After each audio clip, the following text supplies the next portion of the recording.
Hello friends, welcome to my channel. ഇന്ന് വളരെ എളുപ്പത്തിൽ ഉണ്ടാക്കാൻ പറ്റിയ ഒരു വെജിറ്റബിൾ സ്റ്റൂവിൻ്റെ റെസിപ്പി ആയിട്ടാണ് ഞാൻ എത്തിയിരിക്കുന്നത്. ഇനി നമുക്ക് വീഡിയോയിലേക്ക് പോകാം. ഒരു പാനിലേക്ക് 5 ടേബിൾ സ്പൂൺ വെളിച്ചെണ്ണ ഒഴിച്ചു കൊടുക്കുക. അതിലേക്ക് ആവശ്യത്തിന് സ്പൈസസ് കൂടി ചേർത്ത് കൊടുക്കണം. പെരിഞ്ജീരകം, ഏലക്ക, കച്ചോലം തുടങ്ങിയ എല്ലാ സ്പൈസസും ചേർത്ത് കൊടുക്കണം. കുരുമുളകും കൂടി ചേർക്കണേ. ഇനി അതിലേക്ക് 2 കിഴങ്ങ് ചെറുതായിട്ട് അരിഞ്ഞത് ചേർത്ത് കൊടുത്ത് ചെറുതായിട്ടൊന്ന് വഴറ്റിയെടുക്കണം. ഇതിലേക്ക് തന്നെ 1 ക്യാരറ്റ് ചെറുതായിട്ട് അരിഞ്ഞത്, 2 ബീൻസ് ചെറുതായിട്ട് അരിഞ്ഞത്, സവാള അരിഞ്ഞത്, 1 സവാളയാണ് ഇവിടെ ഞാൻ എടുത്തിരിക്കുന്നത്. ഇനി 5-6 അല്ലി വെളുത്തുള്ളി കൂടി ചേർത്ത് കൊടുത്ത് നന്നായിട്ടൊന്ന് വഴറ്റിയെടുക്കണം. അതിലേക്ക് 1 ചെറിയ കഷ്ണം ഇഞ്ചി നീളത്തിൽ അരിഞ്ഞതും കൂടി ചേർത്ത് കൊടുത്തിട്ടുണ്ട്. വെള്ളം ഒഴിക്കാതെ തന്നെ എണ്ണയിൽ കിടന്ന് വഴറ്റിയെടുത്താൽ മതിയാകും. എന്താണെന്ന് വെച്ചാൽ നമ്മൾ തേങ്ങാപ്പാൽ ഒഴിച്ചാണ്, 2ാം പാൽ ഒഴിച്ച് ഇതൊന്നുകൂടെ വേവിക്കുന്നുണ്ട്. അപ്പം എല്ലാം കൂടെ കുഴഞ്ഞു പോവും. ഈ സമയത്ത് ആവശ്യത്തിന് ഉപ്പും കൂടി ചേർത്ത് നന്നായിട്ടൊന്ന് വഴറ്റി കൊടുക്കണം. ഏകദേശം 5 മിനിറ്റ് കൊണ്ട് തന്നെ പച്ചക്കറികളെല്ലാം വെന്ത് കിട്ടും. നിങ്ങൾക്ക് വേണമെങ്കിൽ ഈ സമയത്ത് അടച്ചു വെച്ച് പെട്ടെന്ന് വേവിച്ചെടുക്കാൻ സമയം പോകാതെ ഞാൻ അടച്ചു വെക്കാതെ തന്നെ വേവിച്ചെടുക്കുകയാണ്. പെട്ടെന്ന് തന്നെ ചെറുതായിട്ട് അരിഞ്ഞിരിക്കുന്നതുകൊണ്ട് പച്ചക്കറികളെല്ലാം പെട്ടെന്ന് വാടിക്കിട്ടും. 3 പച്ചമുളക് കൂടി ഞാൻ ചേർത്ത് കൊടുത്തിട്ടുണ്ട്. പച്ചക്കറികൾ വാടി വരുന്ന സമയത്ത് ഇതിലേക്ക് 1 ടേബിൾ സ്പൂൺ കുരുമുളക് പൊടിച്ചത് ചേർത്ത് കൊടുക്കുന്നുണ്ട്. അതിനുശേഷം നന്നായിട്ട് ഒന്ന് ഇളക്കിയെടുക്കണം. ഇനി ഇതിലേക്ക് 1 കപ്പോളം 2ാം പാൽ ചേർത്ത് കൊടുക്കുന്നുണ്ട്.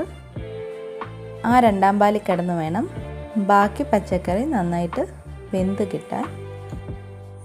2ാം പാൽ ചേർത്ത് നന്നായിട്ടൊന്ന് മിക്സ് ചെയ്ത് കൊടുത്തതിന് ശേഷം ഞാനിവിടെ നേരത്തെ വെന്ത് വെച്ചിരിക്കുന്ന 1/4 കപ്പോളം ഗ്രീൻ പീസ് വെന്തത് കൂടി ഇതിലേക്ക് ചേർത്ത് കൊടുക്കുന്നുണ്ട്. ഗ്രീൻ പീസ് നേരത്തെ വെള്ളത്തിലിട്ടതിന് ശേഷം വെന്ത് വെച്ചാണ് ഇവിടെ ചേർത്ത് കൊടുക്കുന്നത്.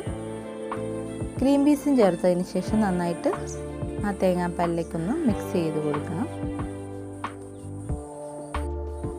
ഇനി നന്നായിട്ട് മിക്സ് ചെയ്യുന്ന സമയത്ത് നിങ്ങൾക്ക് വേണമെങ്കിൽ ചാറ് ഒരുപാട് വേണമെങ്കിൽ വെള്ളം ചേർത്ത് കൊടുക്കാം. ഞാൻ 1/4 കപ്പോളം വെള്ളവും കൂടി ചേർത്ത് കൊടുക്കുന്നുണ്ട്. ഇനി ആ വെള്ളത്തിൽ കിടന്ന് തേങ്ങാപ്പാലും കൂടിയായിട്ട് ചേർന്ന് നന്നായിട്ട് പച്ചക്കറികളൊക്കെ വെന്ത് വരും. 5 മിനിറ്റോളം ഹൈ ഫ്ലെയിമിൽ തന്നെ ഇട്ട് ഒന്ന് കുക്ക് ചെയ്തെടുക്കണം.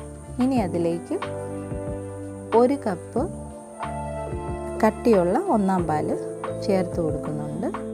ഇനി അതിനുശേഷം നന്നായിട്ട് ഒന്ന് മിക്സ് ചെയ്ത് കൊടുക്കണം. ഈ സമയത്ത് എരിവൊക്കെ നോക്കണം. എരിവ്, ഉപ്പ് ഒക്കെ കുറവാണെങ്കിൽ ഈ സമയത്ത് ചേർത്ത് കൊടുക്കണം. നമ്മൾ ആദ്യമേ 2ാം പാലും ചേർത്ത് പിന്നെ 1ാം പാലും ചേർത്തപ്പോൾ ഉപ്പ് കുറയാൻ ചാൻസ് ഉണ്ട്. ഈ സമയത്ത് ഉപ്പും കൂടി ചേർത്ത് നന്നായിട്ടൊന്ന് മിക്സ് ചെയ്ത് കൊടുക്കണം. കറി ഒന്ന് കുറുകി കിട്ടുന്നതിന് വേണ്ടി 1 ടീസ്പൂൺ മൈദ 1/2 കപ്പ് വെള്ളം ചേർത്ത് ഞാൻ ഒഴിച്ച് കൊടുത്തിട്ടുണ്ട്. അത് ഓപ്ഷനിലാണ്, വേണമെങ്കിൽ ചേർത്താൽ മതി. മൈദ ചേർത്തതിന് ശേഷം നന്നായിട്ട് ഒന്ന് കറി തിളപ്പിച്ചെടുക്കണം. ഒരുപാടിട്ട് തിളപ്പിക്കരുത്, 1 തിള വന്നാൽ മതിയാകും. അതിനുശേഷം ആവശ്യത്തിന് കറിവേപ്പിലയും ചേർത്ത് 1 ടീസ്പൂൺ പച്ചവെളിച്ചെണ്ണ കൂടി ഈ സമയത്ത് ഞാൻ ആഡ് ചെയ്ത് കൊടുക്കുന്നുണ്ട്. പച്ചവെളിച്ചെണ്ണ ചേർക്കുന്നത് നല്ലൊരു ടേസ്റ്റിനും മണത്തിനും ഒക്കെ വേണ്ടിയാണ്. അതിനുശേഷം അടച്ച് വെച്ച് ഒരു 2-3 മിനിറ്റ് ഒന്നുകൂടി കുക്ക് ചെയ്തെടുക്കുക. അപ്പം നല്ല കുറുകിയ ടേസ്റ്റിൽ വെജിറ്റബിൾ സ്റ്റൂ ഇവിടെ റെഡി ആയിട്ട് വന്നിട്ടുണ്ട്. എല്ലാവരും ഈ സ്റ്റൂ ഒന്ന് വീട്ടിൽ തന്നെ തയ്യാറാക്കി നോക്കണം. വളരെ എളുപ്പത്തിൽ തയ്യാറാക്കാൻ പറ്റിയ വെജിറ്റബിൾ സ്റ്റൂ ആണ്.